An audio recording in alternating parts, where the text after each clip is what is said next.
I never craved their validation. At least, that's what I told myself as I stood in my corner office, gazing out over the Seattle skyline, the gentle buzz of the city filtering through the glass walls. An email pulsed on my screen. It was from my younger sister. Dad lost his job. Mom's medical bills are drowning us. I know you've got your own expenses, but if you can help at all. A laugh slipped out of me, brittle and humorless. If only they knew. 12 years ago, when I was just 16, I stood in the cramped living room of our townhouse in Tucson, Arizona. My acceptance letter to the Rhode Island School of Design sat on the coffee table, and my father's face was thundercloud dark. Alted art? That's not a real career, Nadia.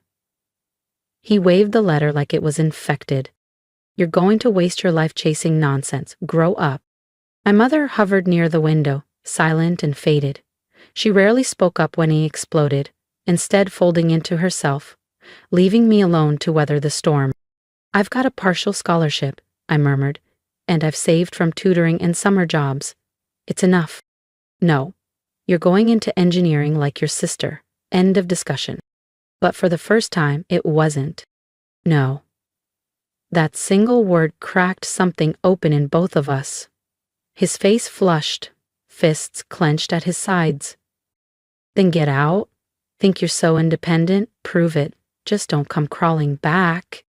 That night, I crammed thrift store clothes into an old duffel bag. My sister Maria stood in the hallway, wide-eyed. You're serious? Have to be. I can't keep living a life that isn't mine. As I zipped up my bag, Mom slipped in quietly. She didn't say much. She never did. But she pressed a small object into my palm. A faded velvet pouch. Your Aunt Sophia wanted you to have this when the time was right. I think that time's now. Inside was a delicate silver pendant and a tiny folded note, taped to a small brass key. A safety deposit box. I read the letter later that night, holed up in a cheap motel outside Phoenix. Nadia, if you're reading this, you've taken the first step toward becoming who you were born to be. I'm proud of you already. And in that moment, I knew I'd never return. Not to beg. Not to justify. Only to build. Always knew you would. That was the first line of Aunt Sophia's second letter. The key unlocks box 132 at Puget Sound Credit Union. Open it when you're ready. Inside, you'll find what you need to begin. And remember, true art isn't just about creating beauty. It's about finding value where others see nothing. With all my love, Aunt Sophia. The next morning, I stepped into Puget Sound Credit Union, my fingers trembling as I handed over my ID. The safety deposit box wasn't large, but what lay inside seemed impossibly vast. A few pieces of antique silver jewelry, stacks of neatly bound documents, and a letter, addressed to me in Sophia's looping script. The note unraveled a secret. Aunt Sophia hadn't just been a hobbyist who collected pretty trinkets. She'd been a serious antique dealer in the 1940s, quietly building a hidden legacy. The silver pieces? They weren't cheap souvenirs. They were genuine Art Nouveau and early Art Deco designs, rare and exquisite. And they'd been carefully passed down, one quiet generation after another. Take these to Marco DeLuca at Rain City Antiques. He'll know their true worth. My knees nearly gave out when Marco finished his appraisal. The pieces in the box were valued at over $430,000. 0 cents. But that number wasn't the most life-changing part. Marco tilted his head and studied me. You have the eye for detail most people never develop. Ever thought of learning the trade? That was the spark. Marco took me under his wing, teaching me everything. How to authenticate metals and stones, how to read provenance documents, how to negotiate in hushed tones at auctions, and how to spot hidden treasures buried in dusty estate sales. I was hooked. By 19, I'd launched a small online store for vintage jewelry. By 23, I opened my first brick-and-mortar boutique in Capitol Hill. Now at 26, I own a chain of private antique galleries across the West Coast with a personal net worth of over $14,600,000, 0 cents. And not a single headline printed my name. My family still believed I worked odd retail jobs or rented a tiny studio apartment somewhere in Spokane. I preferred it that way. Low profile, quiet growth. Until that email from Maria. Dad's job is gone. Mom's drowning in hospital bills. Could you help? Even just a little? I stared at the message, then picked up my phone. Hey Maria, bring Mom and Dad to my office tomorrow. Your office? Like the consignment shop you used to help out at? No, my real office. Rainier Tower, I'll text the address.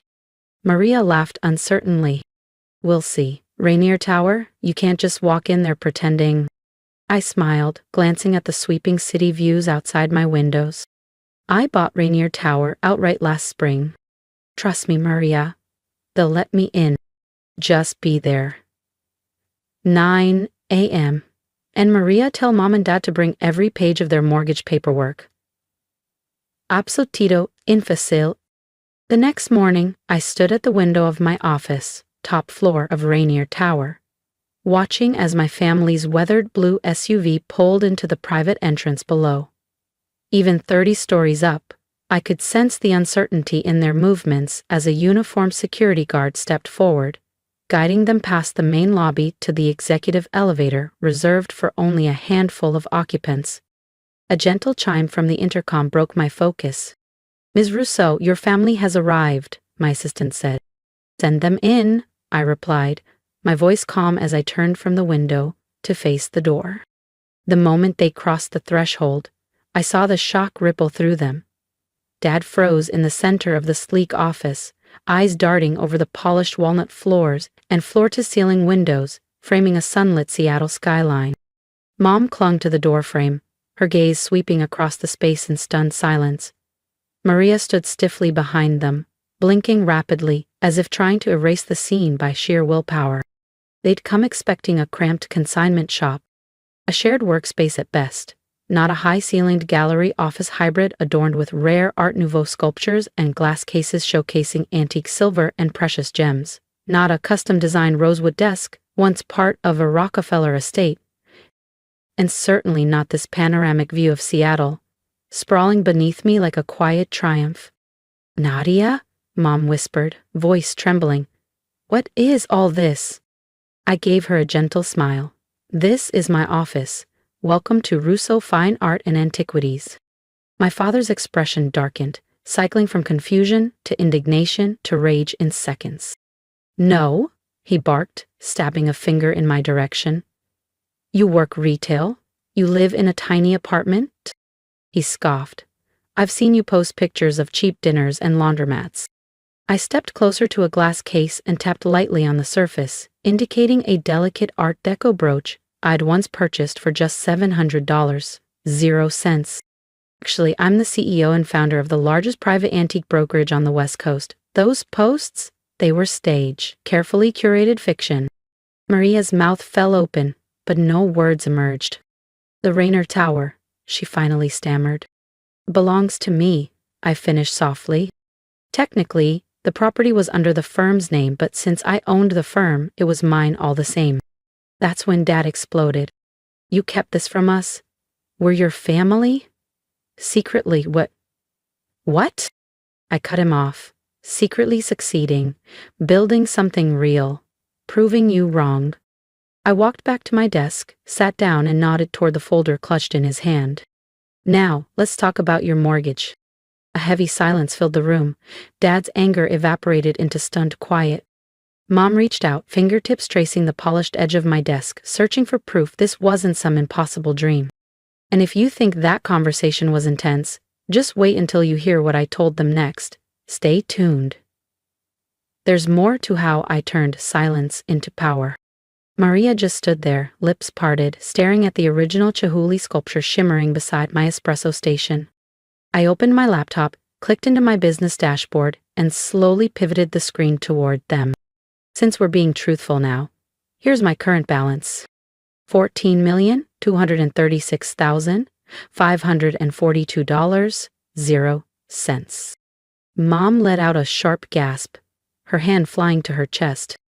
Dad's fingers whitened around the arm of the sleek leather chair, Maria dropped the folder she'd been clutching like a lifeline, the same fancy leather portfolio she'd proudly shown off last Christmas after her big promotion.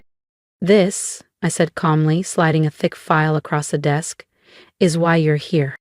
You're 3 months behind on your mortgage. Foreclosure proceedings have started." Maria blinked rapidly. "How? How do you know that?" I didn't flinch. "I own a controlling stake in Cascadia Trust, your mortgage lender. I know everything." I turned my gaze to Dad.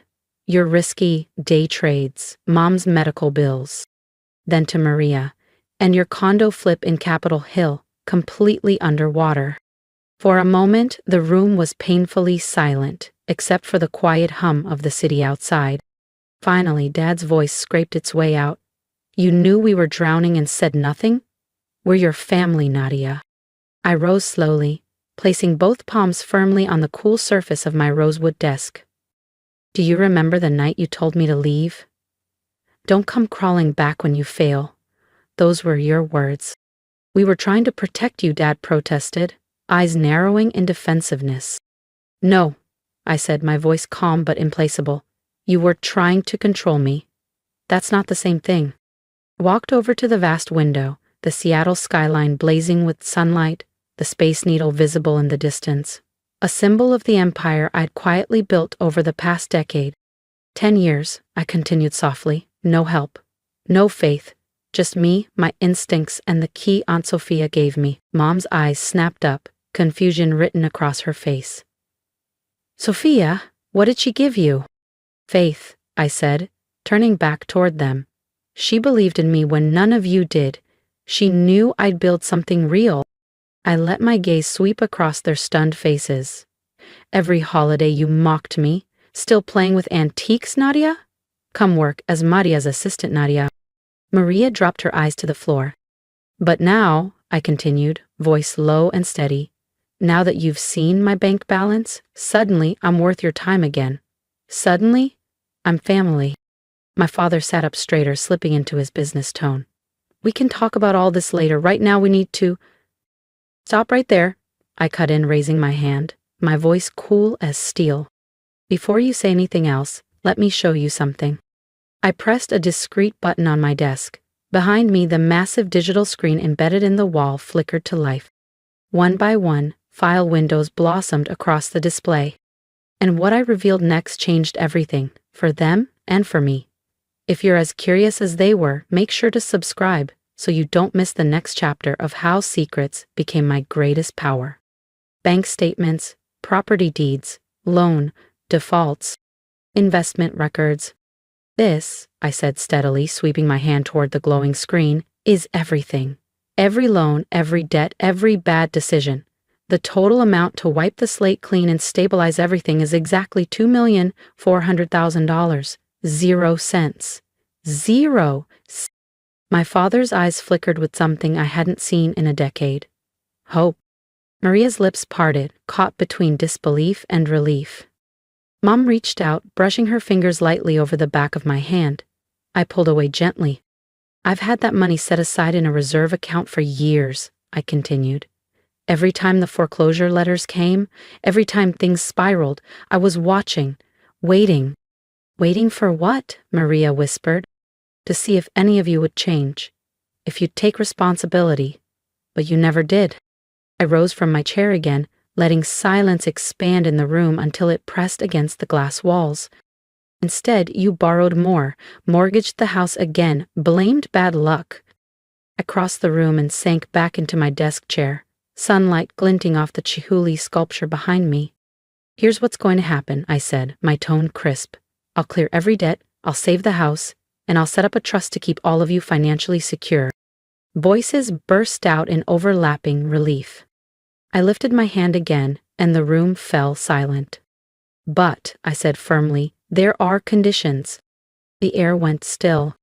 "First," I said, meeting Dad's eyes, "you retire. No more stocks, no more crypto schemes, just rest. You've earned it, but you've cost us enough." His jaw clenched, eyes dropping. "Second," I turned to Maria, "you're dissolving the failing Capitol Hill condo project. Then you'll enroll in the music therapy program, you once dreamed of, before real estate swallowed you. Maria's eyes widened, a single tear slipping free. She hadn't spoken of that dream in years. Third, I said softly to Mom, you're finally opening the bookstore near Green Lake. I'll fund it. Mom gasped, eyes shining. That dream had been shelved 3 decades ago to support Dad's ambitions. And finally, I said, looking at each of them, we're going to therapy weekly, together, because this isn't just about money anymore. Dad inhaled sharply, ready to protest, but Mom placed a gentle hand on his.